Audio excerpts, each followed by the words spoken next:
everyone, I'm Kelsey, and today I am here with someone super special. Who am I here with today? You are with Brian Werner. I'm an inspector here at the fire department. Well, Brian, I'm super happy that I have you here today because you are going to teach us something that I think might be new, not only to me, but everyone watching at home. It's talking about fire prevention, right? Correct. Perfect. I think you have a lot of good tips that are going to help us stay safe in the kitchen because this is a big deal for us, right? Absolutely. It's the number one cause of house fires. So we really want to be cautious in the kitchen, and you're going to teach us those tips today. Absolutely. All right. So what are some of the things we need to know when we are in the kitchen? We're in a kitchen right now, so what are some of the things you're going to show us to help us? So number one thing is when you're cooking, you should have a clear countertop. We have oil here, which shouldn't be this close to the stove, right? Because it's flammable. Oh, so you moved it way back. Yes, you should have 36 inches of clearance on each side of your stove. We have cooking mitts, which are flammable at a certain point. We have paper towels, which are extremely flammable. Yes. So those need to get moved.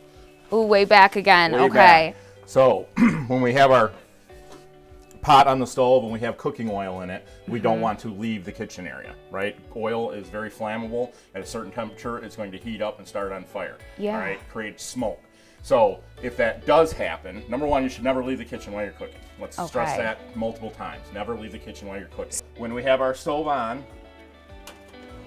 we don't want to leave a pot alone with it, all right? We have an open flame, we have oil in here. If this was to catch on fire, you simply shut the burner off, take your mitt and your pot and cover it and let it smother it out. Oh. Okay, because oxygen will continue to keep it burning. Okay, so you just put a lid? Put a lid on it. Perfect. And then, of course, we want to make sure we have something covering our some hands. Protection, right? Okay. Because we will burn too. So then as it's cooling, you can slide it back off of that burner and everything will be okay. But never leave the kitchen while you're cooking. It's the number one cause of house fires. Basically, those are the major ones. You know, keeping a clean countertop is huge because if you panic and you don't quite get the lid on this right and grease splashes or the kids are running through and they knock it off, well, this way it's only going on the countertop. If there's flammable stuff, combustibles here, wood spoons, all of that stuff that can burn, it's going to create that fire to spread quicker and then you're going to panic more. You should also always know where your fire extinguisher is at, but you don't necessarily want to use a fire extinguisher on a boiling pot of grease. Yes. Because it's going to spray it out, right? So that's why covering your pot is the number one way to put that out.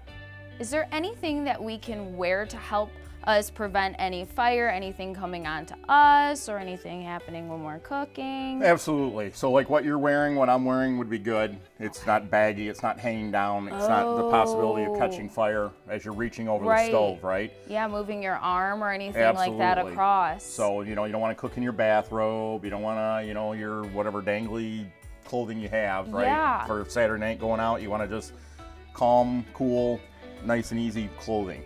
The other things we should talk about while we're in the kitchen is making sure your pot handles are not out like this so that if the kids come by, they don't knock it and burn, right? Because you have scalding I never even thought about that. So always either push them to the side and to the back a little bit. You also don't want to put them over top of the other burner so that if you grab it and it's hot, that you burn yourself and then create more problems.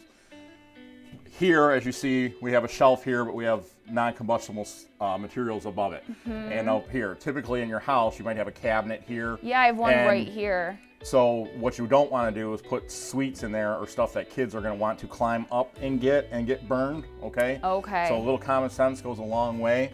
And then also, while we're talking about stoves, if you have a fire in your oven, okay, you can just simply leave the door closed, turn off the burner, and it's contained. Call the fire department, call 911, we will come out and check it. But it's a simple way to, again, it's just like putting the lid on the pot. Okay. So we don't want to open it up, see how it's doing, because you're going to give it oxygen. Okay. So just keep it shut just like the lid. Perfect. Absolutely. It's contained. Again, any fire in your house, no matter how small or how large, dial 911. We will come check it. We have cameras that we can actually see through the walls and the cabinets to make sure that there is no fire in behind them. That's really cool. So making sure not only just making sure everyone's safe in the house, right? Absolutely, because you don't want a fire burning up in behind here and then rekindling later or continuing to burn. So we can come out and check it. I didn't even know that was an option. Yes. I feel like we're all learning something today. Absolutely. That's why we're here. That's fantastic. Thank you so much for sharing all these tips with us. You're welcome. Okay, so in closing, we've gone over kitchen fires and that they're the #1 cause of house fires.